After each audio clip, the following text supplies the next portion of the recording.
আমাদের অনন্য স্টোরি সকল প্রকার পার্ট গল্প দেখতে আমাদের চ্যানেলটি সাবস্ক্রাইব করে পাশে থাকা বেল আইকনটিতে ক্লিক করে অল নোটিফিকেশন অন করে দিন। আম্মু বলো। কলেজে যাব, খেতে দাও। বসো, দিচ্ছি। বলছিলাম যে ভাইয়া এসে তোমাকে এভাবে দেখলে কষ্ট পাবে, প্লিজ ইজি হও। পাক কষ্ট আমি পাচ্ছি না। ছেলে কষ্ট পেলে তোমার ভালো লাগবে? লাগবে। সে যদি ছেলে হয়ে মাকে কষ্ট দিতে পারে, আমি কেন মা হয়ে তা পারবো না? বিয়েটা তো হয়েই গেছে, এখন রাগ অভিমান করে কি হবে বলো? আমি কি কিছু বলেছি? বলছি না তো, চুপ করেই তো আসি। সে পাগল ছাগল যাকে ইচ্ছে বিয়ে করুক, আমি বলার কে? আর বললে আমার কথা শুনবেই বা কেন? ছেলে বড় হয়েছে, বুঝতে শিখেছে, নিজের সিদ্ধান্ত নিজে নিতে শিখেছে। আমাকে আর কি দরকার? দরকার যেন না লাগে। আর সে ভালো থাকুক আর তার মতো করে। তাই যদি হয় তাহলে কাঁদছো কেন? কষ্টই বা পাচ্ছ কেন? কে বললো কষ্ট পাচ্ছি? আমি কেন কষ্ট পাবো? খাচ্ছি দাচ্ছি, কাজকর্ম সবই করছি। কুহু কিন্তু এমনিতেই খুব ভালো মেয়ে, তুমি ওর সঙ্গে মিশে দেখো। ভালো, অবশ্যই ভালো। আমি কি খারাপ বলেছি? বলার অধিকার কি আমার আছে? সে খুব ভালো বলে তো জাতে মাতাল হয়েও তাল ঠিক রেখেছে। অসুস্থ হলেও তার তালে ঠিক প্রেমে চালিয়ে গেছে। সুযোগ বুঝে এখানে এসে বিয়েটাও সেরে ফেললো। খুব ভালো বলেই তো এসব করতে পেরেছে। খারাপ হলে কি পারতো? পারতো না তো। মায়ের কথা শুনে রিমি ভীত দৃষ্টিতে আশেপাশে তাকালো। রেদনের কানে গেলে সকাল সকাল আবার অশান্তি শুরু করবে। সকাল সকাল এই অশান্তি সবার সারাদিনটাকেই মাটি করে দেবে। তাই সচেতন হয়ে স্বর নিচু করে বলল, আস্তে কথা বলো আম্মু, রূপক ভাইয়া রিদ ভাইয়া শুনলে কষ্ট পাবে। তো এখন কি আমাকে তাদের ভয়ে চলতে হবে? আমি তাদের টাকাই খাই নাকি পড়ি? আমার বাসা এটা, আমি আমার টাকায় চলি, না কারোর ধার ধারি আর না কাউকে ভয় পাই। তুইও বেয়াদব, তুইও আজ থেকে আমাকে আম্মু বলে ডাকবি না। আমি কারোর আম্মু না। যাব বাবা, আমি আবার কি করলাম? কি করতে বাদ রেখেছিস বেয়াদবের দল? আশ্চর্য তো, আমাকে শুধু শুধু বকছো কেন? শুধু শুধু বকছি? এই বেয়াদব, তুই কেন হৃদয়কে বুঝালি না? কেন বিয়েটা কোনোভাবে আটকালি না? ভাইয়ের কাছে ভালো সাজার জন্য? উফ, আজেরা বক বক থামাও তো আম্মু, বিরক্ত লাগছে এখন। লাগবেই তো, আমার কথায় এখন সবার কাছে বিরক্ত লাগবে। আমি এখন ফেলনা কি না? যখন নাদান ছিলে তখন আম্মুকে দরকার ছিল, এখন চোখ ফুটে গেছে, রাস্তা চিনে গেছো, এখন আর কি দরকার আম্মুকে? তুমি শুধু শুধু ভুল বুঝেছো ভাইয়াকে। তুমি নিজেও জানো না যে তোমার ছেলে কেমন। তাছাড়া এসব বলে কি লাভ আছে? হ্যাঁ, বিয়েটা তো গত রাতে হয়েই গেছে, এখন এসব নিয়ে কিছু বলা বা ভাবা মানেই টাইম ওয়েস্ট। আর ভাইয়া যদি তার পছন্দসই কাউকে বিয়ে করে ভালো থাকে তাহলে থাকুক না, সমস্যা কি? তাই বলে ওই পাগল মেয়েটাকে ভুলে যাওয়া আর পাগল কি এক হলো? হলো তো, সে তো পাগলই। মা চুপ করো, দয়া করে আস্তে কথা বলো, ভাইয়া শুনলে কষ্ট পাবে। শুনুক, আমি কখনোই এই পাগল মেয়েকে মন থেকে মেনে নিব না। সে যদি আমার পায়ের নিচে লুটিয়ে পড়ে থাকে তাও। নীলুফা ইয়াসমিন ওনার পুরো কথাটুকু শেষ করতে পারলেন না। হঠাৎ ওনার নজর গেল ড্রয়িং রুমে দাঁড়িয়ে থাকা রূপকের দিকে। রূপক মাথা নিচু করে দাঁড়িয়ে আছে। মাথা নিচু করে থাকায় মুখের ভাবগতি বোঝার উপায় নেই। পরনে জগিং স্যুট, হয়তো কেবল জগিং করে ফিরছে। মাকে কথার মাঝখানে থামতে দেখে রিমি ওনার দৃষ্টি অনুকরণ করে পেছনে তাকালো। যেটা ভয় পাচ্ছিল তাই হলো। সে মায়ের দিকে বিরক্তিকর দৃষ্টি ছুঁড়ে মুখে জোরপূর্বক হাসি হেঁটে বলল, গুড মর্নিং। রিমির কথা শুনে রূপক একবার চোখ তুলে তাকালো। ছলছল চোখ নিয়ে এক পলক তাকিয়ে দ্রুত দৃষ্টি সরিয়ে নিল। ভেজা স্বর লুকানোর আপ্রাণ চেষ্টা চালিয়ে ভাঙা ভাঙা স্বরে জবাব দিল, মর্নিং। ভাঙা ভাঙা বেজা স্বর আর লাল টকটকে চোখ দেখে রিমি থ। সামনে দাঁড়ানো এই সুদর্শন পুরুষের মনোভাব বুঝতে তার সময় লাগলো না। বুঝলে এক বোন পাগল ভাই সে। বোনকে নিয়ে কোনো কটু কথা সহ্য করতে পারে না সে। তার চোখ আর গলার স্বর শুনে তার বুকেও কেন জানি চিনচিনে ব্যথার অনুভব হলো। খারাপ লাগলো, ভীষণ কষ্টও লাগলো। মনে হলো আজকের পরিস্থিতি উল্টো হলে কেমন হতো। রূপকের জায়গায় রেদন আর কুহুর জায়গায় সে থাকলে কি হতো। মুখে ঝরঝর করে অনেক কথাই বলা সহজ, কিন্তু অপরজনের জায়গায় দাঁড়িয়ে তার কষ্ট অনুভব করা এতটাও সহজ না। যদি তাই হতো তাহলে কুহুর মতো বাসার খুব আদরে মেয়েগুলোর জীবনে কষ্ট বলে কিছু থাকতো না। এমন হতো তাদের কষ্ট পাওয়া মাত্রই বাবা মা কিংবা রূপকের মতো ভাইরা তাদের কষ্ট ছিনিয়ে নিয়ে নিজের কাছে তা রেখে দিত। আসলে কি এমন হয়? হয় না। যার যার কষ্ট তাকেই ভোগ করতে হয়। এত ঝড়ঝাপটার পর গত রাতে তার বোনের বিয়ে হয়েছে, অথচ সকাল হতে না হতে এসব শুনলে পৃথিবীর কোন ভাইয়া সহ্য করতে পারবে, এড়িয়ে যেতে পারবে? রিমি কি বলবে আর কথা খুঁজে পেল না। রূপকও আর না দাঁড়িয়ে পাশ কাটিয়ে চলে গেল। চলে যাওয়া না ঠিক, এটাকে বোধহয় বলে পালিয়ে বাঁচা। বোনকে নিয়ে বলা কথাগুলো শুনে সে দম বন্ধ করে দাঁড়িয়েছিল। শোনার ইচ্ছে ছিল না, তবে কিভাবে যেন নীলিফা ইয়াসমিনের কথাগুলো তার কানে পৌঁছে গেল। খুব ভোরে সে যখন জগিং করতে বের হয়েছিল, মনে হয়েছিল আজকের সকালটা খুব খুব সুন্দর। বুকের ভার কমেছিল, তাই বোধহয় সবকিছু সুন্দর লাগছিল। এখানে আসার পর রেদনই তাকে জগিং করতে যাওয়ার সময় ডেকে নিয়ে যেত। আজ রেদন ডাকেনি, ওঠেওনি। সে আর তাদের ডেকে বিব্রত করেনি, তাই একা বের হয়েছিল। এবং জগিং করতে যাওয়ার সময় কুহুকে মেসেজ করে বলেছিল তাড়াতাড়ি উঠে ফ্রেশ হয়ে নিচে নামতে, শাশুড়ির হাতে হাতে কাজ করতে, মুখে মুখে ডাকতে।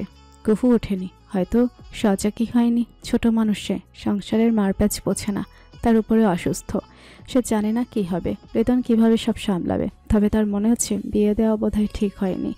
রোজকার এসব ঝামেলায় কুহু আরও অসুস্থ না হয়ে যায়। কিছুক্ষণ আগে সে সকালকে তার খুব সুন্দর লাগছিল, এখন সেই সকালকেই মনে হচ্ছে আজকের সকালের মতো তিক্তপূর্ণ সকাল তার জীবনে আসেনি। রূপক সিঁড়ি বেয়ে উঠতে উঠতে তার চোখ ভিজে গেল, দুফোঁটা পানিও গড়িয়ে গেল গাল বেয়ে। দু চোখ মুছে সিঁড়ির শেষ ধাপে পা রাখতে সে আচমকা রেদনের মুখোমুখি হলো।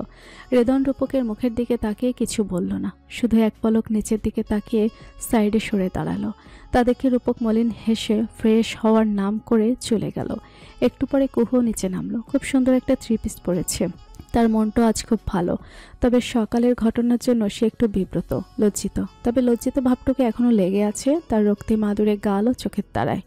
সকালে ঘুম ভাঙার পর রেদনকে পাশে দেখে চোখ বড় বড় করে তাকিয়েছিল। বোঝার চেষ্টা করছিল ভাবনা নাকি সত্যি। মনে করার চেষ্টা করছিল রেদন এখানে কেন।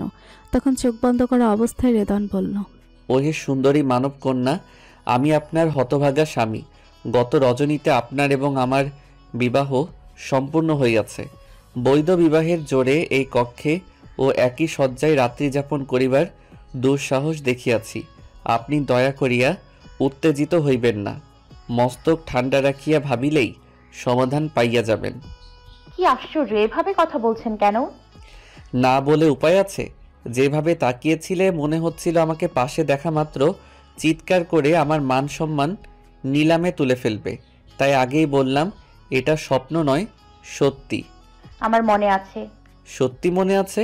আছে। কিভাবে? তুমি না বলো তুমি আজকাল কথা ভুলে যাও। তাহলে? ওই যে আপনার রুমের বাম দেয়ালে লেখা, রিদওয়ান আর কুহুর বাসর ঘর, বিয়ে ছাড়া বাসর ঘর কে সাজাবে? যাক, ঘটে বুদ্ধি আছে তাহলে। এখন ঝটপট ফ্রেশ হয়ে নাও, নিচে যাব। আর শোনো, একটু পরে ডেইজি আসবে, যা যা জানতে চাইবে বলবে। ওকে, ভয় নেই, আমি ওখানেই থাকবো। তবে আপনি কিন্তু বলে দেবেন বেশি মেডিসিন যেন না দেয়। ঠিক আছে, বলে দেব। আর কিছু? আর একটা কথা। বলো। এখানে ট্যাটু করে কোথায়? আমি হাতে ট্যাটু করব। ট্যাটু? হঠাৎ ট্যাটু করার ইচ্ছে হলো কেন? মন ভোলা মানুষ আমি, যদি বিয়ের কথাই ভুলে যাই, তাই হাতে ট্যাটু করে লিখে রাখবো আমি রেদওয়ানের বিয়ে করাবো। একথা শুনে রেদন উঠে বসলো। কুহুর এলোমেলো চুলগুলো কানের পাশে গুজে দিল, তারপর কপালে আলতো করে আদর রেখে বলল, ওসবের দরকার নেই, আমি আছি না। তুমি যতবার ভুলে যাবে আমি ধৈর্য সহকারে ততবার তোমাকে মনে করিয়ে দিব। এসব নিয়ে কোনো চিন্তা করতে হবে না তোমাকে। তুমি শুধু আম্মুর কাছে থাকবা। যতক্ষণ না তোমাকে দেখে আম্মু আদর করে বুকে টেনে নেয় ততক্ষণ তুমি পিছু ছাড়বে না, বকলেও না, মারলেও না। মনে থাকবে? আন্টি আমার উপর রেগে আছে, কিন্তু আমি তো কিছু করিনি। তোমার উপর না রে পাগলি, আমার উপর রেগে আছে। বিয়ের বন্ধনে যেমন আমি তোমার, আমার রুম তোমার, আমার মা তোমার, এমনকি আমার করা দোষও তোমার। তাই তোমাকে আর আমাকে আম্মুর বকা খেতে হবে কিছুদিন, তারপর দেখবে সব ঠিক হয়ে যাবে। আর শোনো, প্রতিটা স্বামীদের ভালো ও মন্দ কাজের ফল স্ত্রীদেরও ভোগ করতে হয়। সেই হিসাব অনুযায়ী আমার দোষে তোমাকেও একটু একটু বকা খেতে হবে। বকা খেয়ে মন খারাপ করা যাবে না কিন্তু। মায়েরা ভালোর জন্যই বকে, তাই না? হুম। আন্টি না, আমার আম্মুকে তুমিও আজ থেকে আম্মু ডাকবে সরাসরি। যতই বকুক পিছু ছাড়বে না। আচ্ছা। এই মুহূর্ত থেকে তোমার মিশন শুরু। যদি এই মিশন ঠিকঠাকভাবে শেষ করতে পারো তাহলে তোমার জন্য একটা গিফট আছে। কি গিফট শুনি? তুমি যা চাইবে তাই। ওকে। হৃদয়নের বলা কথাগুলো শুনে কুহু মন দিয়ে ভাবল, তারপর দ্রুত উঠে তড়িঘড়ি করে ফ্রেশ হতে চলে গেল। আজকে থেকে তার মিশন শুরু। সে প্রস্তুত। শাশুড়ি মা কতদিন মুখ ফিরিয়ে থাকবে? মার খাবে তবুও পিছু হবে না। শাশুড়ির মন জয় করেই ছাড়বে। এসব ভেবে সে খুশি মনে নিচে নামলো। কিন্তু সে হয়তো ভুলে গিয়েছিল পরিস্থিতি সবসময় এক থাকে না, আর পরিস্থিতির করাঘাতে সব পরিকল্পনা সফল হয় না। ঘড়িতে তখন 8:30। নীলুফা ইয়াসমিন রান্না প্রায় শেষ। তিনি নীরবে কাঁদছে, দ্রুত হাতে অন্যান্য কাজগুলো সারছেন। মেয়েটা না খেয়ে চলে গেল। ছেলেটাও বারণ শুনল না, অসুস্থ একটা মেয়েকে বিয়ে করে নিল। একজন নারীর জীবনে স্বামীর সন্তান ছাড়া আর কি আছে? এদের নিয়ে একজন নারী বেঁচে থাকে, বেঁচে থাকার স্বপ্ন দেখে। স্বামীর অনুপস্থিতিতেও ছেলে মেয়েকে নিজ হাতে আগলে রেখেছেন। কষ্ট করে হলেও তাদের যাবতীয় চাহিদা, ইচ্ছে ও স্বপ্ন পূরণের সর্বদা আপ্রাণ চেষ্টা করেছেন। অথচ সেই ছেলেই গতকাল ওনাকে আদেশ অবজ্ঞা করেছে। মুখের উপর এটাও বলেছে বিয়ে করতে হলে ওই মেয়েটাকেই বিয়ে করবে, তাকে যেন বাধা দেওয়া না হয়, আর বাধা দিলেও শুনবে না সে। এরপর আর কোনো কথা থাকে না, বলা মতো রুচিও থাকে না। জীবনে বন্ধুরা হচ্ছে অবিচ্ছেদ্য অংশ, তাই বলে বন্ধুর অসুস্থ বোনকে বিয়ে করে বন্ধুতালি করতে হবে? রেদন ধীর পায়ে সিঁড়ি বেয়ে রান্নাঘরে দরজার কাছে এলো। নীরবে দাঁড়িয়ে মায়ের কান্নারত মুখে দেখে কিছুক্ষণ চোখে তাকিয়ে রইল। নীলুফা ইয়াসমিন তার উপস্থিতি বুঝতে পেরেও ঘুরে তাকালো না, কথাও বললেন না। যে মায়ের মন বোঝে না তার মতো ছেলের প্রয়োজন নেই। উনি ওনার অস্ত্র লুকানোর প্রয়াস চালালেন, কিন্তু পারলেন না। রাগে দুঃখে অস্ত্রগুলো বেহায় হয়ে ঝরে পড়ছে। রেদান মায়ের অভিমান বুঝে মায়ের কাছে এসে দাঁড়ালো, তারপর সুন্দর করে ডাকলো, আম্মু। নীলুফা ইয়াসমিন নিরুত্তর, ঘুরেও তাকালেন না। শুধু আঁচলে চোখ মুছে সিদ্ধ ডিমের খোসা ছাড়াতে মনোযোগী হলেন। রেদন এবার পেছনে থেকে তার মাকে সম্মানের সঙ্গে জড়িয়ে ধরে বলল, কাঁদছো কেন? আমি কি মারা গেছি? রিত, যাও এখান থেকে, কাজ করতে দাও আমাকে।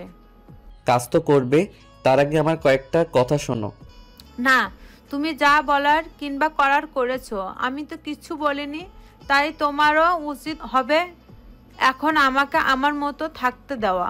আম্মু, তোমরা সবাই যদি এমন অভিমান করো তাহলে আমি কোথায় যাব? আমার কথাও ভাবো প্লিজ। বাবা মুখ ভার করে আছে, তুমি রাত থেকে কাঁদছো। ওইদিকে ইসমত আন্টি কাঁদছে, রূপক কাঁদছে। তোমরা সবাই শুধু কাঁদছো, অভিমান করছো। একটাবার আমার কথাও ভাবো। তোমাদের কান্না সহ্য করতে পারছি না আমি। সহ্য করতে কে বলেছে? চলে যাও, বিয়ে করেছো, ভালো ইনকামও করো, বাধা কিসে? আম্মু প্লিজ, এভাবে কেন কথা বলেছো? আমি সেটা বলেছি? বলতে হবে কেন? ঘাসে মুখ দিয়ে তো আর চলি না, এটুকু বোঝার মতো জ্ঞান আছে আমার। কুহু খুব ভালো মেয়ে, ওকে একটু ভালোবেসে দেখো, দেখবে তোমার মনের মতো হয়ে উঠেছে। ভালোবাসা দিয়ে কি হবে? সে অসুস্থ, আজকের কথা দুদিন পরে ভুলে যাবে। সারা জীবন একটা অসুস্থ মেয়ের ভার বহন করতে হবে তোমাকে। আমি তো ভয় পাচ্ছি না, তাহলে তোমরা কেন ভয় পাচ্ছ? কেন পারবো না? বলো কেন পারবো না? আমার ছেলেটাকে সুখে দেখতে চাওয়া কি আমার অপরাধ? মা হয়ে তার ভালো মন্দ চিন্তা করতে পারবো না, এইটুকু অধিকারও কি আমার নেই? আছে, অবশ্যই আছে। আর তোমার ছেলে তোমারই আছে। তাছাড়া ওর চিকিৎসা চলছে। আল্লাহ চাইলে কত কিছুই তো ঘটে, তাই না? আমি তো নেগেটিভ কিছু ভাবছি না। কেন ভাববো? আমার আল্লাহ উপর আমার অগাধ বিশ্বাস আছে, নিজের উপর আস্থা আছে। চেষ্টার কোনো ত্রুটি রাখবো না আমি। এরপরেও যদি কুহু আর সুস্থ না হয় তাহলে মেনে নেব সৃষ্টিকর্তার এমনই ইচ্ছে। আমার তকদিরে এমন কিছু ছিল। নিজের খামখেয়ালিপনার দায়ভার তাকদিরের উপর দিলে হয় না। সৃষ্টিকর্তার আদেশ ছাড়া গাছের পাতাও নড়ে না, সেখানে বিয়েটা হচ্ছে তকদিরের লেখা। এই নিয়ে আমার মনে আফসোসের ছিটে ফোঁটা নেই। আমি সজ্ঞানে ওকে মেনে নিয়েছি, ওয়াদা করেছি বাকিটা পথ ওর হাত ধরেই পার করব। আম্মু, কুহুর জায়গায় রিমিকে বসাও। একবার ভাবো, তোমার মেয়েটা যদি কুহুর জায়গায় থাকতো তুমি কি পারতে ফেলে দিতে, নাকি পারতে বিষ খাইয়ে মেরে ফেলতে? কোনোটাই পারতে না। তেমনি রূপক কিংবা ইসমত আরা আন্টিও পারছে না। এমনকি তারা কিন্তু আমাকে বারবার বারণ করেছে, বিয়ের আগ মুহূর্তেও সুযোগ দিয়েছে ভেবে দেখতে, বরং আমি শুনিনি। আমার মনের কথাকেই প্রাধান্য দিয়েছি। এখানে তারা নির্দোষ। তারা নির্দোষ হলে কে দোষী? তুমি? ঠিক, আমি দোষী, কারণ আমি তাকে ভালোবেসেছি। সত্যিকার অর্থে ভালোবাসি বলেই ছেড়ে রাখতে বা ছেড়ে দিতে পারিনি। আম্মু, একটাবার সুযোগ দাও, ওকে একটু কাছে টেনে নাও। তুমি রাগ করে থাকলে তার মন দুর্বল হয়ে যাবে। আমার থেকে দূরে সরার আপ্রাণ চেষ্টা করবে, এতে ওর চিকিৎসাও ফুলফিল হবে না। প্লিজ আম্মু, একটু ইজি হও, অন্তত আমার কথা ভেবে ওর সঙ্গে সহজ হও। আমার সমস্যা হচ্ছে আমি যাকে তাকে অপছন্দের লিস্টে রাখি না, আর যাকে অপছন্দ করি তাকে পছন্দের ধারে কাছেও আসতে দেই না। কুহুর সমস্যা তার অসুস্থতা, তাই তো? এছাড়া তাকে অপছন্দের আর কোনো কারণ দেখাতে পারবে? যদি পারো তাহলে আমি তোমার কথা মেনে নেব। যাও এখান থেকে। যাচ্ছি। আর হ্যাঁ, জেনে বুঝে দায়িত্ব যখন নিয়েছি এড়িয়ে যেতে পারবো না, পারার প্রশ্নই আসে না। এই নিয়ে কোনো কথাও বলবো না তোমাকে। আমারই ব্যর্থতা, তোমাকে সঠিকটা বোঝাতে পারলাম না। শুধু লাস্ট একটাই অনুরোধ, ওর সঙ্গে মিসবিহেভ করিও না প্লিজ। একথা বলে রেদন প্রস্থান করলো। বাসা থেকে বেরিয়ে নেইবারহুডের রাস্তা পেরিয়ে আরো সামনে এগিয়ে গেল। রাস্তাটা ফাঁকা, মাঝে মাঝে দুই একটা গাড়ি দেখা যাচ্ছে। রেদন হঠাৎ দাঁড়িয়ে গেল। বুকের ভেতর অসহ্য যন্ত্রণার অনুভূতি হচ্ছে। এই যন্ত্রণার শেষ কোথায় সেও জানে না, শুধু জানে থামলে চলছে না। এটা তার নিজের লড়াই, ভালো থাকার লড়াই, ভালোবাসাকে জয়ী করার লড়াই। এসব ভেবেই সে বুকের বাঁ পাশে হাত রেখে চোখ বন্ধ করে দাঁড়িয়ে রইল। জোরে জোরে নিঃশ্বাস নিল। তখন এক যুবক হঠাৎ গাড়ি থামিয়ে জিজ্ঞেস করলো, are you okay brother? Yeah, I am fine. Sure? Yeah. Okay. একথা শুনে ছেলেটা হাসি মুখে বিদায় নিল। রেদনও বাসার দিকে পা বাড়ালো। একটু পরেই ডেইজি আসবে। শুরু হবে তার আরেকটা যুদ্ধ। এই যুদ্ধটা হবে তার সহধর্মিণীকে সুস্থ করার যুদ্ধ। এখানে ঢাল তলোয়ার নেই, আছে শুধু মানিয়ে নেওয়ার, মেনে নেওয়ার ব্যাপারটা। সে জানে না এ যুদ্ধে জয়ী হবে নাকি না, তবে আপ্রাণ চেষ্টা চালাবে। কুহু ফ্রেশ হয়ে পরিপাটি সাজিয়ে নিচে নেমেছে। সে খেয়াল করেছে তার শাশুড়ি মা ভীষণ স্মার্ট। রিমির থেকেও শুনেছে উনি এলোমেলো থাকা কিংবা কিছু অগোছালো কিছু অপছন্দ করেন না, কিছু পছন্দ করেন না। অথচ সে আগে বাসায় থাকতো কাজের মেয়ের বেশে। হুট করে কেউ এসে তাকে কাজের মেয়ে ভাবার রেকর্ডও আছে, এতেই যেন শান্তি। কিন্তু এখন সেসব চলে না। স্মার্ট শাশুড়ির মন জয় করতে তাকে ও স্মার্ট হতে হবে। সে আশেপাশে কেউকে না দেখে ভয়ে ভয়ে রেদানের আম্মুর কাছে গেল। মুখটা বেশ থমথমে, তার মানে পরিস্থিতি গরম। এই গরম পরিস্থিতিতে বেড়াল সেজে থাকাই উত্তম। ইসমা আর রেগে গেলে সে তাই করত। শুধু সে না, তার বাবা ভাইও তাই করত। নয়তো তার মা একে একে সবার গোষ্ঠী উদ্ধারের কাজে লেগে পড়ত। সে পেছন থেকেই উকি মেরে দেখল রান্না করা শেষ, এখন বেড়ে টেবিলে দিতে হবে। উনি সেসবই করছিলেন। কুহু বারবার ঢোক গিলছে, কিছু বলতে চায় কিন্তু সাহসে কোলাচ্ছে না। তারপর নিশ্চুপ থেকে ভয়কে জয় করে এক পর্যায়ে সে মিনমিন করে বলল, আম্মু আমাকে দিন, আমি খাবারগুলো টেবিলে রেখে আসছি। রান্না করতে যখন পেরেছি রাখতেও পারবো। তাহলে আমি ঝটপট কফি চা বানিয়ে ফেলি। না। বাবা কি উঠেছেন? নাস্তা করতে আমি ডেকে আনি। ইনি একথা জবাব দিলেন না। কুহু আর কোনো কথা খুঁজে পেল না। সে গিয়ে শ্বশুরকে ডেকে রূপক রিমিকেও ডাকতে গেল।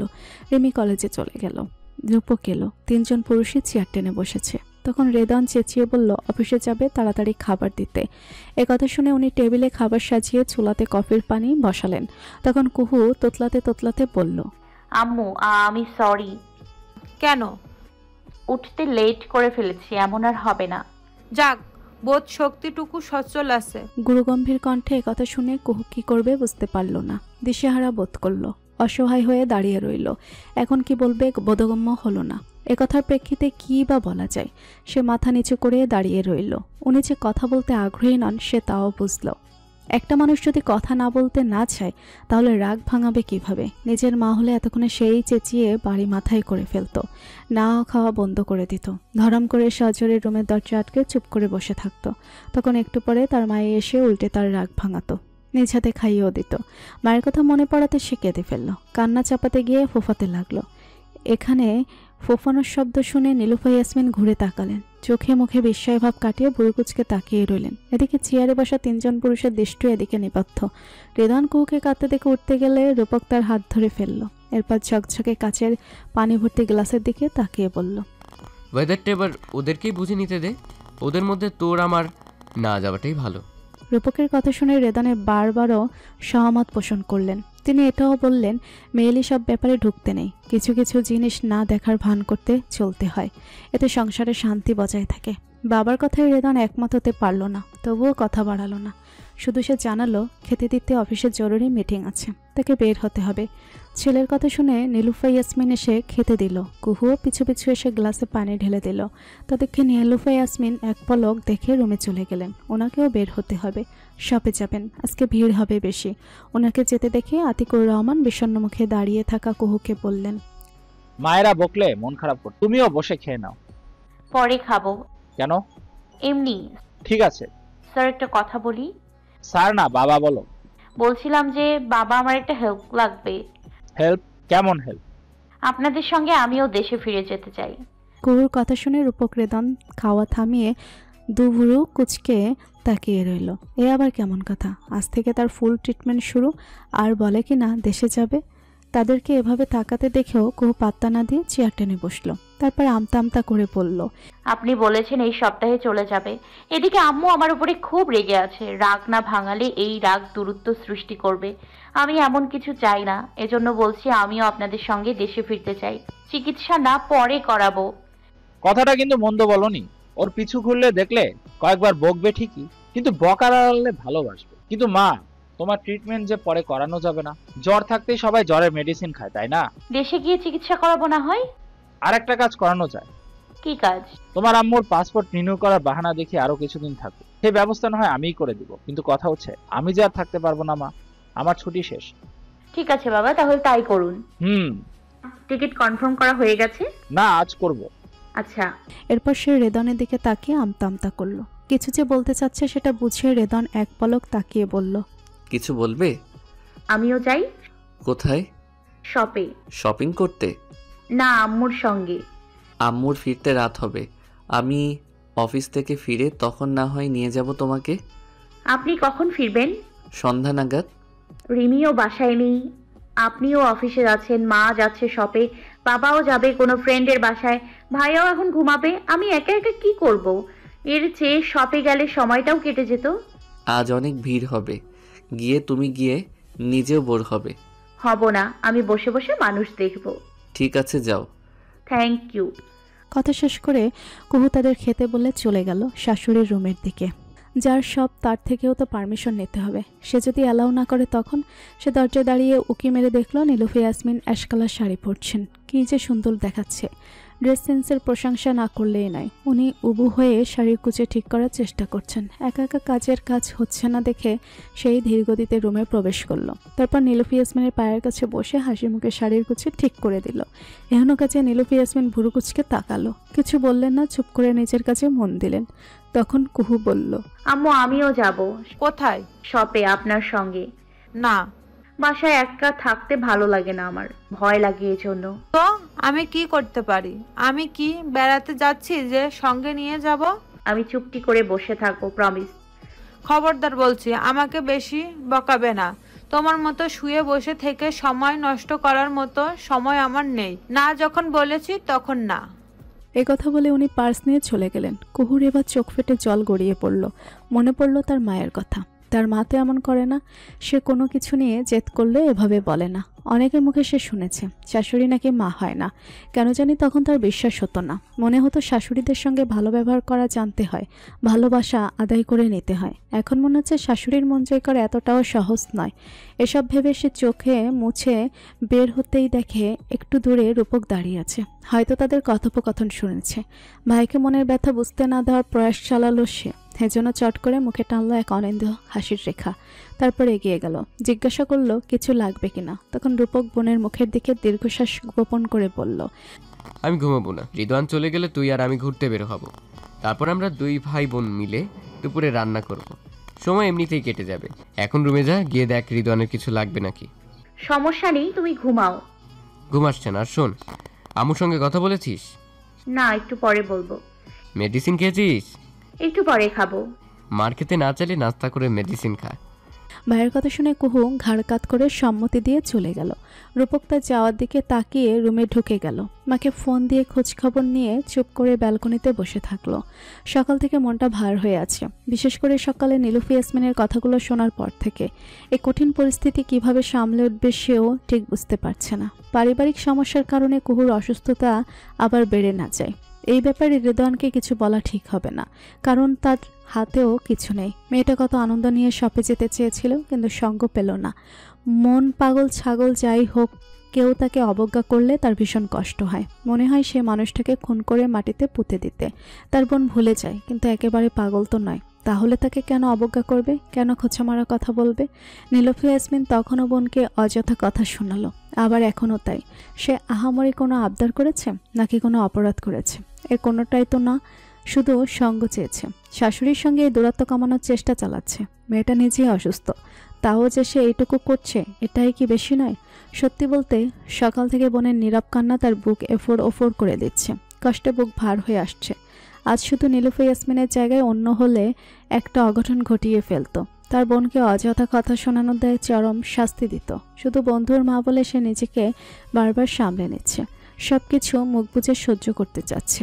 এদিকে কুহু রুমে গিয়ে দেখে রেদন রেডি হয়ে বসে আছে। আকাশ নীল রঙা শার্টে চমৎকার দেখাচ্ছে। তাকে দেখে রেদন উঠে দাঁড়ালো। কয়েক পলক তার মুখের দিকে একবার তাকিয়ে ওয়ালেট পকেটে ঢুকিয়ে বলল, রেডি হও। কেন? বাইরে যাব তাই। অন্যদিন যাব। হুম, এখনই যাবে। দ্রুত রেডি হও, আমার লেট হচ্ছে। আপনার লেট হচ্ছে, আপনি যান। আমি তো যাবই, সঙ্গে তুমিও যাবে। আজ শরীরটা ঠিক ভালো লাগছে না, প্লিজ জোর করিয়েন না। করব, পারলে আটকাও। বললাম তো ভালো লাগছে না আমার। রেদন আর কথা বাড়ালো না। সে নিজেই কুহু ড্রেস বের করে তারপর ঠেলে ওয়াশরুমে পাঠিয়ে গেল খাবার আনতে। কুহু বের হতেই কুহুর মুখে খাবার তুলে দিয়ে বলল, খেতে খেতে চুল টুল ঠিক করে নাও। তা কোথায় নিয়ে যাচ্ছেন শুনি? প্রেম করতে।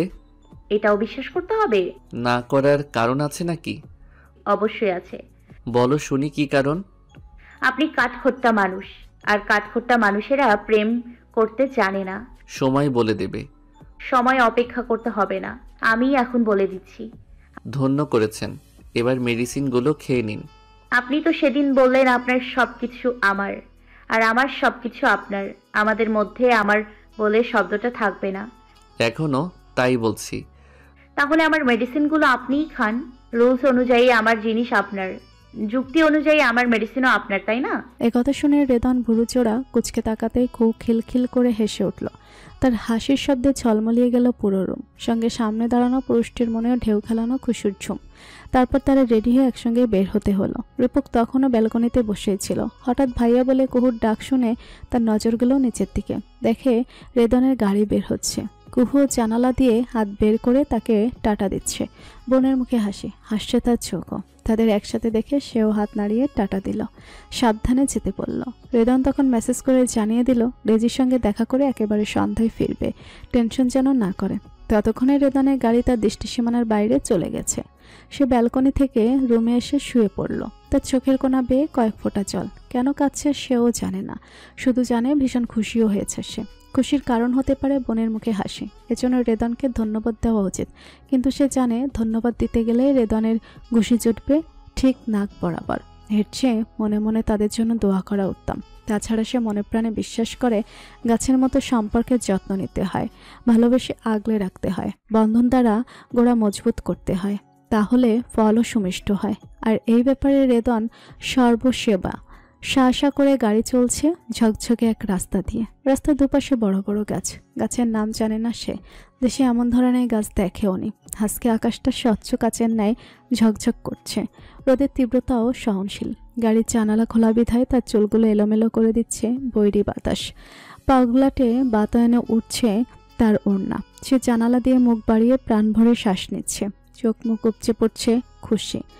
রেদন ড্রাইভারের ফাঁকে ফাঁকে আর চোখে তাকিয়ে দেখছিল। কিছুক্ষণ আগে কুহুর মলিন মুখ দেখে যা বোঝার বুঝে গিয়েছিল, আর তার মুখ দেখে বুকে চিনচিনে ব্যথা অনুভব করেছিল। সেই ব্যথা তাকে সজাগ করে দিল। এই মলিন মুখের মালকিনকে রেখে অফিসে গেলে কাজ করতে পারবে না একদমই, শান্ত হবে না বক্ষপাশ। এর চেয়ে সঙ্গে করে নিয়ে যাওয়াই উত্তম। যেই ভাবা সেই কাজ। তার মা শঙ্ক না দিক, সে তো আছে, তাই সে কুহুকে অফিসে নিয়ে যাচ্ছে। সেখানে মিটিং সেরে তারপর যাবে ডেইজির কাছে। এরপরে প্ল্যান না হয় এরপরেই জানা যাবে। আজ শপে প্রচুর ভিড়। নীলুফা ইয়াসমিন নিজেও ভীষণ ব্যস্ত, স্টাফরাও তাই। ঘন্টা দুয়েক পর ভিড় কিছুটা কমতে নীলুফা ইয়াসমিন আতিকুর রহমানকে ফোন দিলেন। টুকটাক কাজের কথা বলার পর দ্বিধান্বিত সুরে বললেন, আজ শপে আসবে না? আজ আর যাচ্ছি না। কেন, কিছু লাগবে? ফেলে গেছো কিছু? না, তেমন কিছু না। যদি আসো তাহলে তোমার পুত্রবধূকে সঙ্গে নিয়ে এসো। এটা শুধু আমার শপ না, ওর স্বামীরও শপ। আসে যখন চাইছে এসে ঘুরে যাক না হয়। মেয়েটা তোমার সঙ্গে যেতে চেয়েছিল নীলু, আমার সঙ্গে না। আমার সঙ্গে আসতে হবে এমন কোনো কথা নেই। নীলুফা ইয়াসমিনের কথা শুনে আতিকুর রহমান মুস্কি হাসলেন। সেই আগের মতোই রয়েছে ওনার অভিমানী সহধর্মিনী। সকালে মেয়েটা কত করে যেতে চাইলো, নিয়ে গেল না। অথচ যখন ছলে বলে ঠিক নিয়ে আসার কথা বলল। রাগ দেখাবে ঠিকই, আবার রাগের আড়ালে ভালোবাসার বীজও বুনবে। তাই উনিও জানালেন রেদান কুহুকে অফিসে নিয়ে গেছে। অফিস থেকে তারা ডাক্তারের কাছে যাবে। ফিরতে ফিরতে সন্ধ্যা হবে। আজ আর যাওয়া হবে না, অন্যদিন না হয়ে যাবে। একথা শুনে খট করে কল কেটে গেল। আতিকুর রহমান এতবার কল করলেন, নীলুফা ইয়াসমিন আর রিসিভই করলেন না। কুহুকে কেবিনে রেখে রেদন গেছে মিটিং অ্যাটেন্ড করতে, যার ঘন্টাখানেক পেরিয়ে গেছে। এর মধ্যেই একজন এসে অনেক খাবার দিয়ে গেছে। সে এখনও খাবার ছুঁয়েও দেখেনি। রেদনের ফোন হাতে নিয়ে গ্যালারির ছবিগুলো দেখছে। তার এক একটা ছবি এক এক রকমের সুন্দর, বলা বাহুল্য চোখ ধাঁধানো সুন্দর। ছবিগুলো দেখতে দেখতে হঠাৎ তার ভুরু কুঁচকে গেল। ছবিগুলো দেখতে দেখতে ভাবতে লাগলো, পুরুষ মানুষ এত সুন্দর হবে কেন? কেন সুন্দর হবে তার বাঁকা দাঁতের হাসি? সে বেশ মন দিয়ে ছবিগুলোর খুঁত বের করার চেষ্টা করলো, কিন্তু পারল না। ব্যর্থ হয়ে ফোনের কোথায় কি আছে, কার সঙ্গে কি কথা বলেছে, কে কাকে কি মেসেজ করেছে তাও দেখলো। বাদ রইল না মেসেঞ্জার, মেটা, ইনস্টাগ্রাম। সব কিছু চেক করে চোখে পড়ার মতো তেমন কিছুই পেল না। যেগুলো পেল সেসবের আগামাথা কিছুই বুঝলো না। তাই আর আইডি ট্যাগ না করেই ম্যারিড স্ট্যাটাস দিল। ঠোঁটে টানল দুষ্টু হাসি। বিবাহিত হয়েও সিঙ্গেল সাজা হচ্ছে, তা তো হতে দেওয়া যাবে না। এরপর সে কেবিনটা খুঁটিয়ে খুঁটিয়ে দেখল। রেদনের চেয়ারে বসে রইল। গায়ে লিয়ে বসে পুনরায় ছবিগুলো দেখতে দেখতে ঘুমিয়ে গেল। অসময়ে ঘুমানোর বান্দা সে না, এটা সকালে খেয়ে আসার ওষুধের প্রভাব। অ্যাঞ্জেলিনা নামের নামি দামি একটা কফি শপে বসে আছে রিমি। তার ঠিক মুখোমুখি চেয়ারে বসে আছে ম্যাক্সন, রিমির তথাকথিত বিদেশি বয়ফ্রেন্ড। তাদের দুজনের সামনে রয়েছে ক্যাপাচিনো। অথচ কেউ সিপ নেওয়া দূর, ছুঁয়েও দেখেনি। আদৌ কেউ ছোবে নাকি তাতেও সন্দেহ, কারণ তাদের মধ্যে চলছে বাগদণ্ড। দুজনেই যেন তৈরি হয়ে এসেছে আজকের দণ্ডে বিজয়ী হওয়ার উদ্দেশ্যে। এসে অবধি আক্রমণাত্মক কথা বলে যাচ্ছে দুজন। শান্ত স্বভাবের ম্যাক্সনও থামছে না। সে রিমির প্রতিটা কথার পাল্টা যুক্তি দাঁড় করাতে ব্যস্ত, এবং তার কথার ভঙ্গিমায় সুস্পষ্ট অজ্ঞাত কোনো কারণে সে ভীষণ চটে আছে। এতদিন সে কেন মিট করেনি, ভালোভাবে কথা বলেনি, কেন ইগনোর করেছে, কোনো যুক্তিতে ইগনোর করেছে, এমন নানান বাগদণ্ডের এক পর্যায়ে ম্যাক্সন হ্যাঁ বলে উঠল। I want to have sex with you. What? Are you crazy? What are you saying? I'm your boss. I have the right to touch you. Limi, look at me and answer my question. Don't you love me? Tell me, Limi.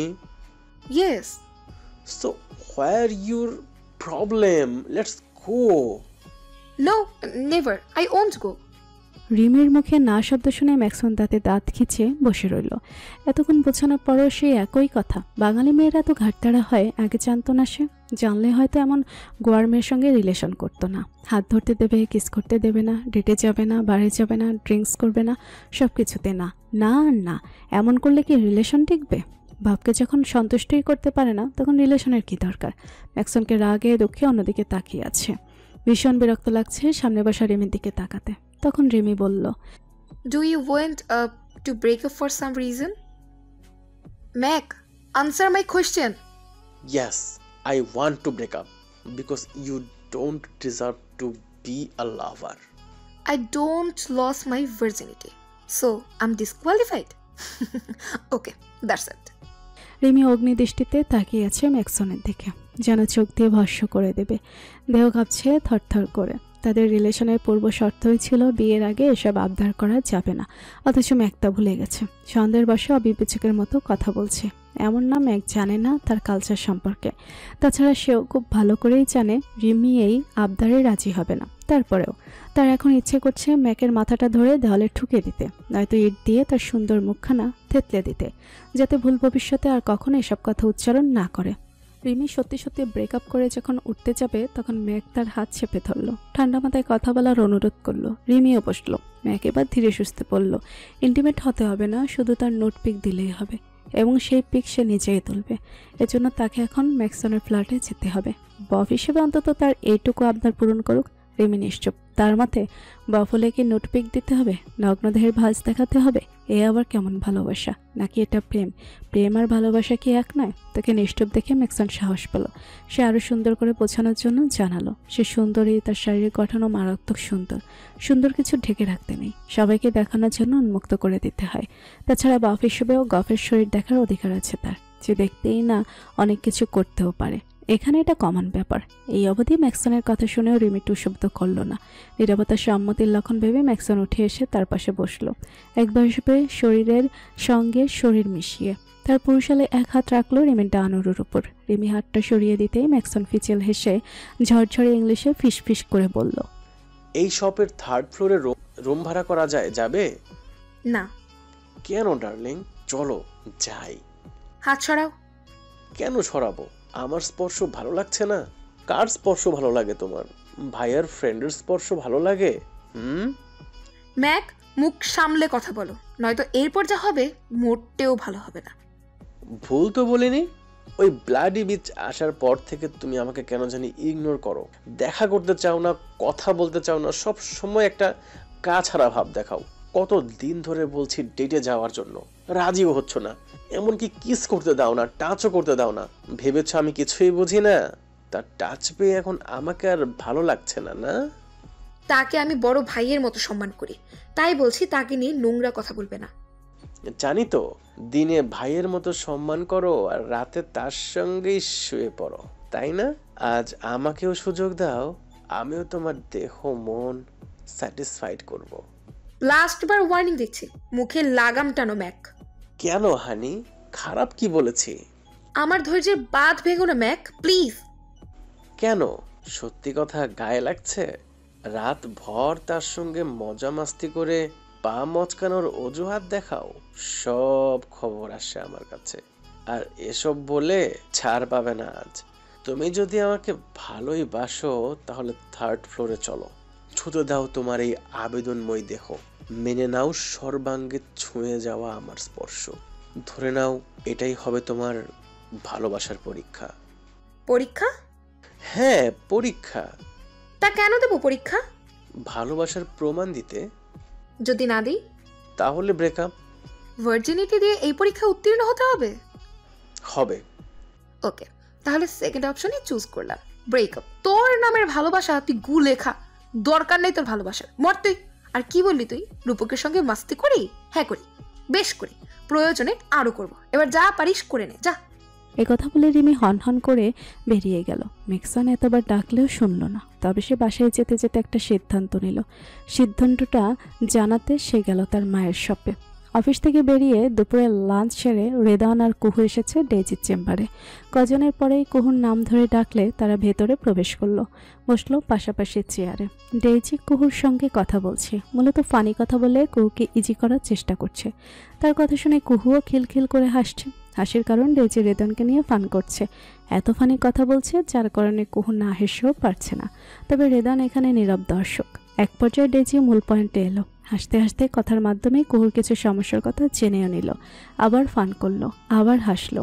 এরপর আবার কুহুর সমস্যা নিয়ে কথা তুললো। তারপর আর তার কথাগুলো মন দিয়ে শুনলো। কথা বলতে বলতে কথা ভুলে যায় নাকি তাও খেয়াল করলো, এবং কথার মাধ্যমে ডেজি ধরে নিল কুহুর আরও কিছু সমস্যা। এভাবেই বেশ কিছুক্ষণ সময় গেল। এমন না করলে পেশেন্ট বিরক্ত হয়, কথা বলতে চায় না, আর কথা না বললে তার সমস্যাগুলো সহজে ধরা যায় না। তারপর ডেজি বেশ কিছু মেডিসিন লিখে দিলে এবং তারা বেরিয়ে এলো। ডাক্তারের কাছে এসে আজ কুহুর কান্না পেল না, মন খারাপ হলো না, কষ্ট হলো না, কারণ তার রোগের নাম নাকি রেদন হৃদ। এরপর তারা সেখান থেকে বেরিয়ে মেডিসিন শপে এলো। প্রেসক্রিপশন অনুযায়ী মেডিসিন নিয়ে রেদন গাড়িতে বসে তাকে দুপুরে মেডিসিন খাইয়ে দিল। বাসায় ফোন দিয়ে রূপকের খোঁজ নিল। রূপক খেলছে, শুয়ে শুয়ে গেম খেলছে। রিমিও আর তার বাবাও নাকি কিছুক্ষণ আগে ফিরেছে। এরপর তারা বাবা মেয়ে আবার কোথাও যেন বেরিয়েছে। একথা শুনে রেদান আর কথা বাড়ালো না, সাবধানে থাকতে বলে কল কেটে দিল। এরপর তারা গেল নীল পানির লেক দেখতে। মাথার উপর ঝকঝকে স্বচ্ছ আকাশের দেখা পেত, পাহাড়ের গায়ের ঘ্রাণ নিতে। এতদিন পর ঘুরতে পেরে কোর ভীষণ ভালো লাগছিল। তার অষ্টহাসি লেগে আছে, চোখ মুখে ঝরছে অপার খুশি। কিছুক্ষণ ড্রাইভ করে রেদনরা এলো কাঙ্ক্ষিত সে স্থানে। গাড়ি থেকে নেমে কোর হাত ধরে এগিয়ে গেল নীলপানির লেকের দিকে। নীলপানির লেক দেখে কোর মুগ্ধ নয়নে তাকিয়ে রইল। জায়গাটা এত সুন্দর, সৌন্দর্যে ভরপুর, এজন্যই বুঝি এদেশকে স্বর্গ বলা হয়। সে প্রাণ ভরে শ্বাস নিল। তারপর বেশ কিছুক্ষণ লেকের পানির দিকে তাকিয়ে জিজ্ঞেস করলো, লেকের পানি নীল হয় কেন? দুটি গুরুত্বপূর্ণ কারণে লেকের পানি নীল দেখায়। অল্প পরিমাণে পানি বর্ণহীন দেখায়, কিন্তু লাল তরঙ্গদৈর্ঘ্যে আলোর সামান্য শোষণের ফলে জলের একটি অন্তর্নিহিত নীল রং রয়েছে। আর পরিষ্কার দিনে জল নীল দেখায় কারণ আকাশের নীল তাকে প্রতিফলিত করে। মেঘলা দিনে বড় জলাশয়গুলি আবার ধূসর বর্ণের দেখায়। জটিল সব ব্যাপার স্যাপার।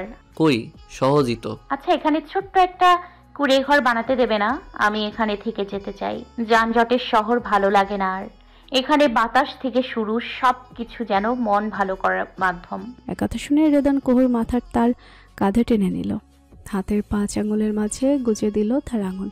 কোহ নিশ্চুপ, চোখ বন্ধ করে অনুভব করছে এই মোহনীয় মুহূর্তটাকে, উপলব্ধি করছে পাশে বসা তার ব্যক্তিগত পুরুষটাকে। তখন রেদন ডাকলো, কুহু, রূপক দেশে চলে গেল, থাকতে পারবে না আমার কাছে। শুধু তুমি আর আমি, আমাদের দুজনের একটা সংসার হবে। তুমি নিজে সাজাবে তোমার সংসার। না। কেন? আমি এর আগে কখনো বাবা মাকে ছাড়া থাকিনি, এই প্রথম, তাও আবার এত দূরে। এবার ভাইয়াও যদি চলে যায় তাহলে নিঃশ্বাস বন্ধ হয়ে আসবে আমার, মরে যাব আমি। আমি আছি তো, সব সময় তোমার কাছে থাকবো, ভালোবাসবো। তবুও থাকবে না? আচ্ছা এটা বলো, আমাকে রেখে যেতে তোমার কষ্ট হবে না? মন কাঁদবে না? তাহলে থেকে যাও আমার কাছে। বাকিরা দেশে চলে যাক, কিছুদিন পর না হয় আমরাও যাব। সবার সঙ্গে গেলে কি হবে? আপনিও দেশে ফিরে চলুন, ফিরে কলেজে জয়েন করুন। শিক্ষক হিসেবে পারফেক্ট ছিলেন। আপনি আসার পর সবাই আপনাকে খুব মিস করেছে। এত কিছু জানি না, শুধু জানি আমি ছাড়া তুমি দেশে যাবে না, ব্যাস। গেলে কি হবে? নিঃশ্বাস আটকে মারা যাব। তাহলে আপনিও চলুন। হঠাৎ করে যাব বললেই কি যাওয়া যায়? গুছিয়ে নিতেও তো সময়ের প্রয়োজন। তাছাড়া যে প্রজেক্টে কাজ করছি, মাঝপথে ছেড়ে দেওয়ারও কোনো ওয়ে নেই। সব গুছিয়ে নিতে কতদিন লাগতে পারে? মাস 3 তো লাগবেই। আচ্ছা। আজ সকালে আম্মুর ব্যবহারে খুব কষ্ট পেয়েছিলে? না তো, মায়ের বকা খাওয়ার অভ্যাস আছে আমার, মারও খাই। একথা শুনে রেদন হাসলো। কোর হাত ধরে বসে পড়ল নরম ঘাসের উপর। এরপর দুজনে তাকিয়ে রইল নীল জলের লেকের দিকে। অদূরে থাকা পাহাড়ের দিকে কথা নেই, শব্দ নেই, শুধু দুচোখ ভরে দেখতে লাগলো সৃষ্টিকর্তার তৈরি সৌন্দর্যকে। এরপর সন্ধ্যায় আগ মুহূর্তে তারা বাসায় ফিরল। নীলুফি ইয়াসমিন এখনও আসেনি, ওনার ফিরতে রাত হবে। তখন রূপক আর রিমি রান্নাঘরে কিছু একটা করছিল। খুব ফ্রেশ হয়ে এসে তাদের সঙ্গে জয়েন হলো। আজ রূপক রান্না করছে, কী যে রান্না করছে কে জানে। তবে তাদের 3 জনের খিলখিল করা হাসির শব্দ শোনা যাচ্ছে দোতলাতে বসো। রাত তখন 9:30। রাতের খাবার খেতে বসেছে সবাই। তখনই জানা গেল রিমি তার বাবার সঙ্গে দেশে ফিরবে, টিকিটও কনফার্ম।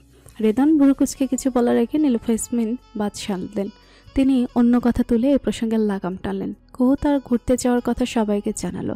কী কী দেখেছে গড়গড় করে তাও বলল। তার খুশির আভাস মুখখানাতেও যেন সুস্পষ্ট। আগের সেই চঞ্চলতাও চোখে পড়ার মতো। রূপক বোনের মুখের দিকে একবার তাকিয়ে রেদানের দিকে তাকালো। এরপর কিছু না বলে খাওয়াতে মন দিল। পাশাপাশি দুজনকে বেশ মানিয়েছেও।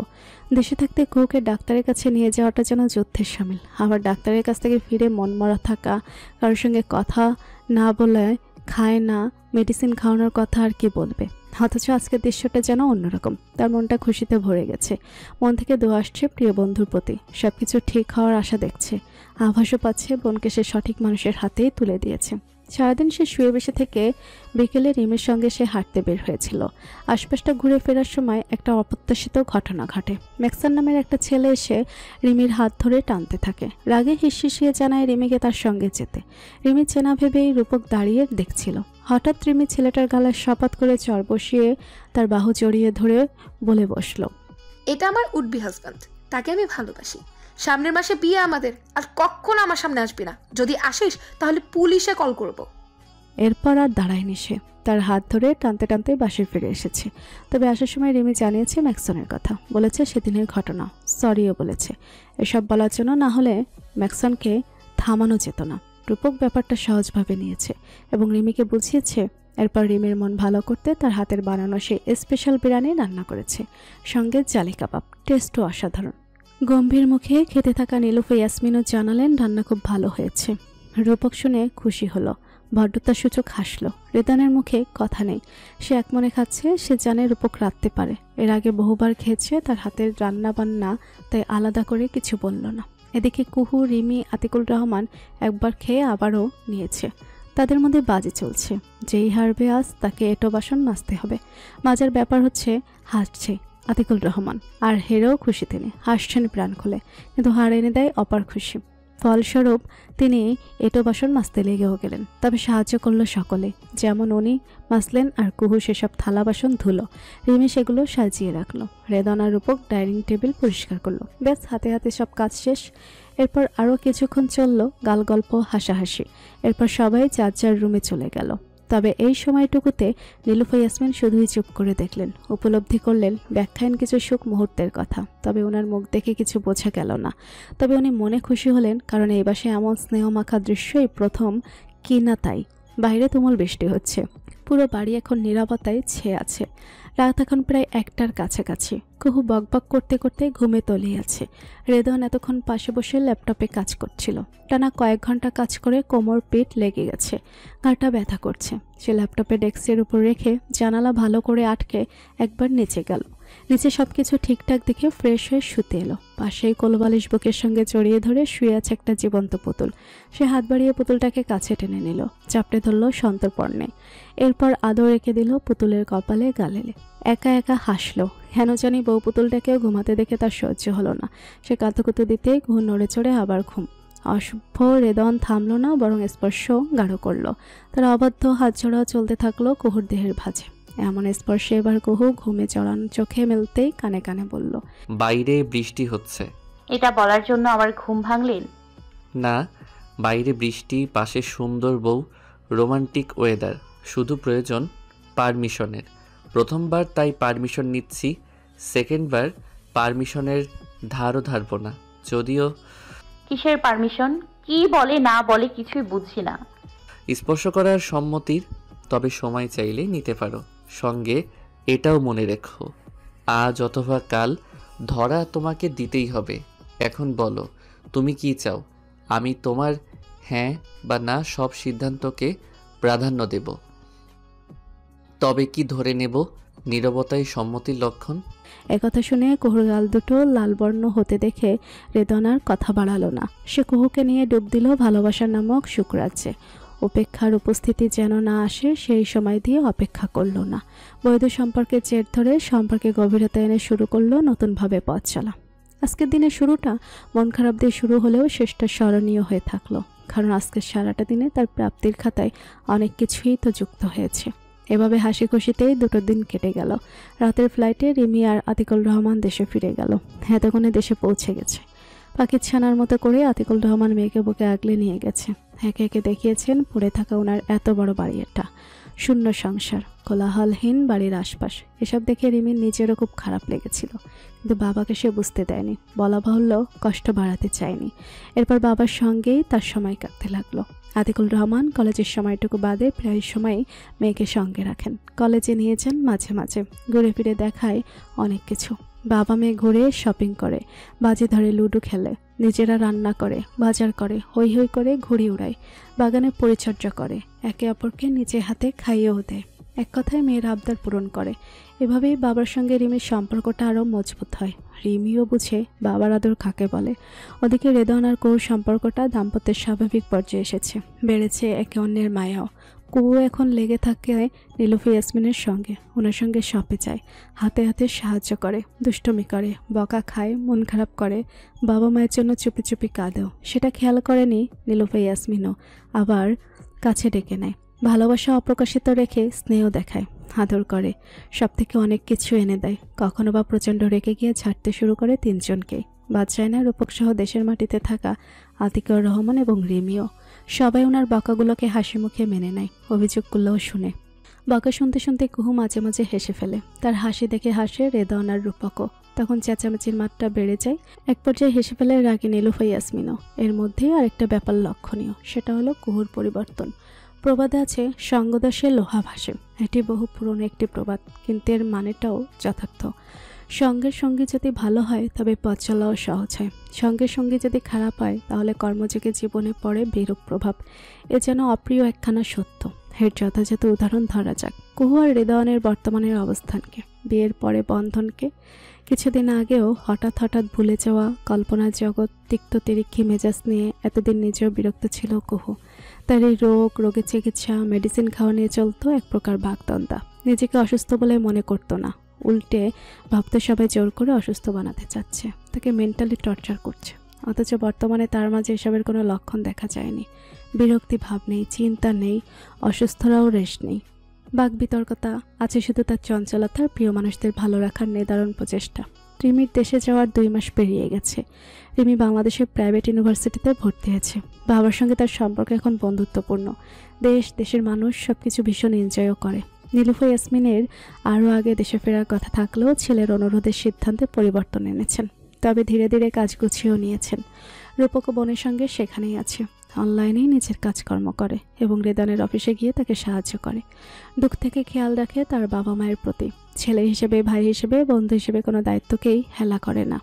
দেশে রিমি আর আতিকুল রহমান নিজেদের অনেকটাই গুছিয়ে নিয়েছে। এদেশে নীলুফা ইয়াসমিন, রেদন, কুহু, রূপকের জীবনও চলছে সময়ের গতিতে। এরই মধ্যেই কুহুকে কয়েকবার চিকিৎসকের শরণাপন্ন হতে হয়েছে। খেতে হয়েছে কড়া মেডিসিনের প্রভাবে প্রচুর ঘুম হয়। ঘুম মস্তিষ্ক ঠান্ডা রাখে, টেনশন মাথায় ঘুরপাক খায় না, কল্পনার জগতে দুয়ার খুলতে পারে না, অকারণে যা তা ভেবে বাস্তবের সঙ্গে গুলিয়ে ফেলে না। তবে ঘুমের কারণে আজকাল স্বাস্থ্য খানিকটা বেড়েছেও। স্নিগ্ধ শীতল মুখখানা ভরাট লাগে। সে দেখতে এমনিতেই ভীষণ আদরে, তবে মুখের ভরাট ভাব তাকে আরও পরিপূর্ণ করেছে। এখন তার সকাল শুরু হয় কারো বাহুডোরে নিজেকে আবিষ্কার করে, ভালোবাসার চাদরে সিক্ত হয়ে মন ভালো করার রেশ খুঁজে পায় প্রিয় মানুষটার ঘুমন্ত মুখ দেখে। এরপর ফ্রেশ হয়ে রান্নাঘরে গিয়ে সকালের নাস্তা নিয়ে শাশুড়ি মায়ের সঙ্গে হাতে হাত কাজ করা, একসঙ্গে নাস্তা করা, নাস্তা করতে বসে গল্পের মহারা খেলা, রেদন আর রূপককে বিদায় জানিয়ে ওনার সঙ্গে শপে যাওয়া, সেখানে গিয়ে শাশুড়িকে হেল্প করা, মাঝে মাঝে ওনার সঙ্গে ঘুরতে যাওয়া, টুকটাক শপিং, সব থেকে ফিরে প্রিয় মানুষটার জন্য নিজেকে পরিপাটি করে তার জন্য অপেক্ষার অবসাদ ঘটিয়ে সেই মানুষটার আগমন, ক্লান্ত শরীরে প্রেমময় চাহনি, মন কেমন করা হাসি, সেই হাসিতে সর্বাঙ্গের শিহরণ। এভাবেই সুখ স্বাচ্ছন্দ্যে তার দিনগুলো কাটছে। হাসার পর যা ভেবেছিল ততটাও খারাপ লাগে না তার। তবে বাবা মায়ের জন্য ভীষণ মন খারাপ হয়, চুপি কাঁদে। তার কান্না দেখে রেদন কিছু না কিছু করে মন ভালো করে দেয়, হাসায়। তাছাড়া রেদন নিজে হাতে নিয়ম করে মেডিসিন খাওয়ানোর ফলে মেডিসিন মিস হওয়ারও সুযোগ মিলে না। ফলস্বরূপ ওর সমস্যাগুলো ধীরে ধীরে দূর হচ্ছে। এটা সবার নজরে পড়েছে, এতে সবাই খুশিও। এত তাড়াতাড়ি এত পরিবর্তন কেউ আশা করেনি, ভাবেওনি পরিবেশ পরিবর্তন করা কুহুর জন্য এতটা উপকারে আসবে। কারণ এগুলো ভালোবাসায়, যত্নে তার মাঝে স্বাভাবিকতা ফিরে আসবে।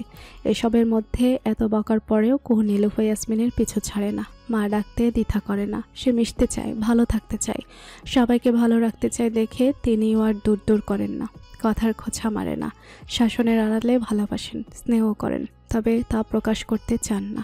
অথচ তা বুঝেও ফেলে, ধরে ফেলে শাশুড়ির ভালোবাসার নমুনা।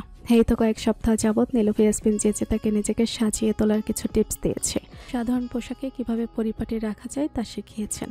মোদ্দা কথা, নিজের প্রতি যত্ন নেওয়া শিখিয়েছেন। সেও শাশুড়ির কথা মতো তাই করে।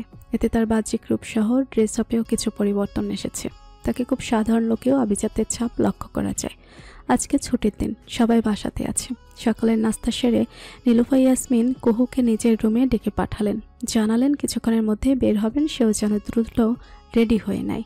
কুহু বাড়তি কথা না বাড়িয়ে রেডি হতে গেল। রেদন বাসায় তাই ইচ্ছে ছিল না কোথাও যাওয়ার, কিন্তু শাশুড়ির কথা ফেলতে পারবে না বলে আর কথা বাড়ালো না। সে জানে শাশুড়ি তাকে কোনো না কোনো কাজে নিয়ে যাচ্ছে। রেদন তখন রুমে বসে ফোন স্কল করছিল।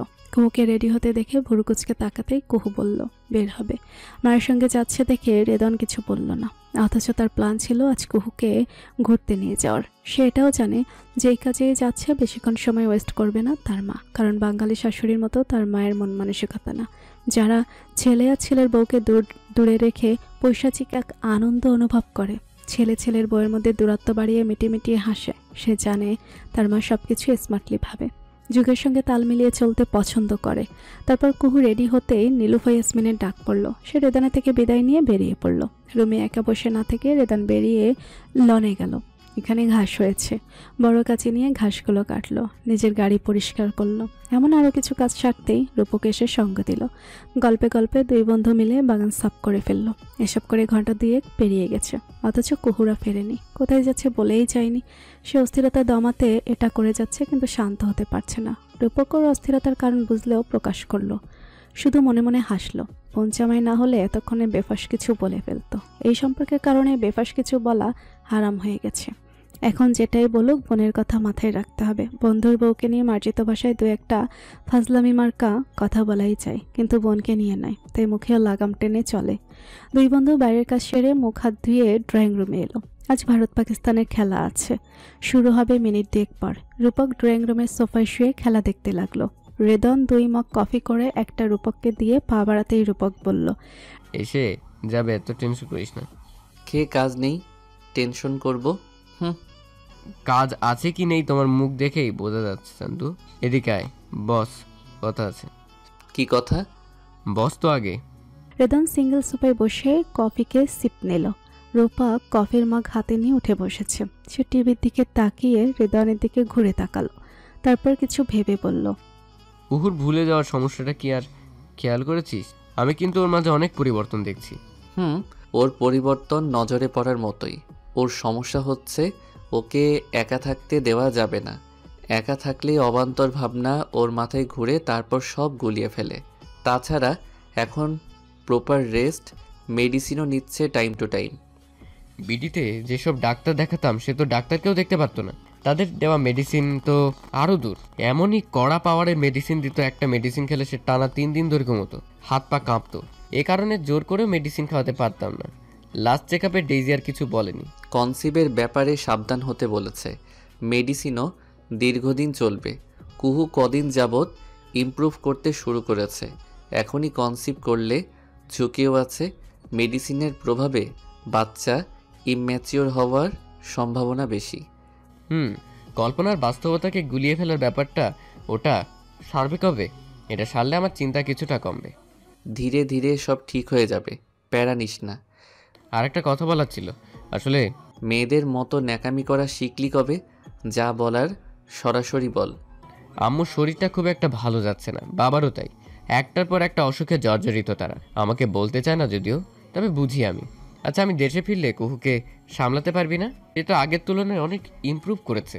তুই বোঝালে সেও বুঝবে। কবে যেতে চাচ্ছিস? যত তাড়াতাড়ি যাওয়া সম্ভব। এক কাজ কর, আম্মু আর কুহুকেও নিয়ে যা। এদিকের কাজ প্রায়ই গোছানো শেষ। ওদিকে আব্বু আর রিমিও একা থাকছে। যেতে হবেই, একে একে গেলেই ভালো হবে। আর তুই একা থাকবি? আমি কয়েকদিন পরেই যাব। রানিং প্রজেক্টের কাজ প্রায় শেষ, ওটা ফুলফিল করে আমিও চলে যাব। কুহু তোর সব কথা শোনো, তোর সঙ্গে পেয়ে তার অভাবনীয় পরিবর্তন, তাই বলছি তাকে কুহু না হয় থাক, তোরা দুজন একসাথে আয়। আন্টি আর আমি আগে যাই। ভয় পাচ্ছিস? ঘর পোড়া গরু সিঁদুরে মেঘ দেখলে ভয় পাওয়াটাই স্বাভাবিক। সেখানে তোকে না পেয়েই কুহু আবার অনিয়ম শুরু করবে, যার জন্য মোটেও ঠিক হবে না। ঠিক আছে, ওরা ফিরুক, কথা বলে দেখি। যদি রাজি হয় শ্যামালিনাকে বলে 3টে এয়ার টিকিট কনফার্ম করে দেব। এসব আলোচনার সমাপ্তি টানতে বাইরে থেকে গাড়ির হর্ন কানে এলো। কুহুরা এসে গেছে। বউ শাশুড়ি মিলে কথা বলতে বলতে ড্রয়িং রুমে এসে প্রবেশ করলো। নীলুফা ইয়াসমিন বসলেন না, টুকটাক কথা বলে ফ্রেশ হতে রুমে চলে গেলেন। কিন্তু কুহু রূপকের পাশে ধপ করে বসে পড়ল। ঘাড় কাত করে ভাইয়ের কাঁধে মাথা রাখলো। রূপক ভুরু কুচকে তাকিয়েছে বোনের দিকে। ওর মুখটা একটু অন্যরকম লাগছে। সে মনোযোগ দিয়ে দেখেও ধরতে পারল না। তো রেদনকে বলল, কিছু একটা চেঞ্জ হয়েছে, কিন্তু সেটা ধরতে পারছি না। তুই পারছিস? বিড়াল মার্কা চোখ, ভোতা নাক, ঠিকই তো আছে। তুই আবার চেঞ্জের কি দেখছিস? কি বললেন আপনি? আমার চোখ বিড়াল মার্কা, ভোতা নাক? ঠিকই তো বললাম। মানুষ সত্য কথা মানতে চায় না কেন বুঝি না। আচ্ছা শোনো। পারবো না শুনতে। যার ডাগর ডাগর চোখ, টিকালো নাক, তাকে গিয়ে আপনার মধুর বাক্য শুনিয়ে আসুন। একথা বলে কুহু উঠে হনহন করে চলে গেল। যেতে যেতে রেদানের নামে অভিযোগ দিয়ে গেল নীলিফু ইয়াসমিনের কাছে। এদের দুজনের কাণ্ড দেখে রূপক হাসলো। ইঁদুর বেড়ালের মতো এরা ঝগড়া করবে, কিন্তু কেউ কাউকে ছাড়া এক দণ্ডও থাকতে পারে না। কুহুকে রাগিয়ে দিয়ে রেদন মিটিমিটি হেসে চলল রুমের দিকে। কুহুকে ছাড়া রুম কেমন ফাঁকা ফাঁকা লাগছিল, চেনা রুমটাকে অচেনা মনে হচ্ছিল, এজন্য সে বাইরে ঘুরছিল। এখন রুমের মালকিন যখন রুমেই আছে, তখন বাইরে সময় কাটানোর মানেই হয় না। এদিকে রেদনকে যেতে দেখে রূপক ফোন হাতে নিয়ে দেখে রিমির মেসেজ দেখে সে হাসলো। পাগলি কত ধরনের হয়, এই মেয়েটাকে না দেখলে তার জানা হতো না। তাছাড়া আজকাল রিমির সঙ্গে তার ভালোই কথা হয়।